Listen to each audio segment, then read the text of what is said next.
Sebuah video yang menampilkan aksi komunitas silat asal Madiun, Jawa Timur di Jepang menjadi viral di media sosial. Video tersebut diunggah oleh akun Instagram @unboxingjapan pada 23 Juni dan langsung menyita perhatian publik. Dalam rekaman itu, dua pria berpakaian hitam terlihat membentangkan spanduk bertuliskan PSHT Madiun Rantau Japan di atas jembatan umum. Sementara itu, belasan anggota komunitas lainnya berkumpul di bawah jembatan dengan mengenakan seragam silat hitam. Mengutip tribunnews.com pada Sabtu 28 Juni 2025, aksi tersebut diketahui dilakukan oleh pekerja migran Indonesia yang tergabung dalam komunitas silat di Jepang. Selain video di jembatan, akun tersebut juga membagikan kegiatan komunitas saat latihan di bawah jembatan dan di tempat umum lainnya.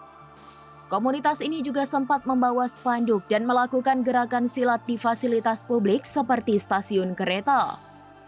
Aksi-aksi ini menuai kritik dari warganet Jepang yang menilai kegiatan tersebut mengganggu ketertiban umum. Beberapa komentar menyebutkan bahwa penggunaan ruang publik untuk kegiatan semacam itu dianggap tidak pantas.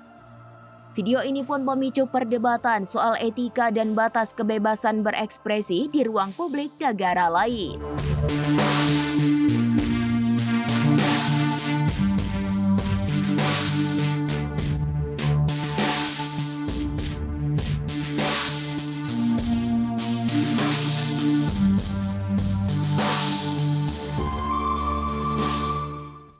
Download Tribun X sekarang, menghadirkan lokal menjadi Indonesia.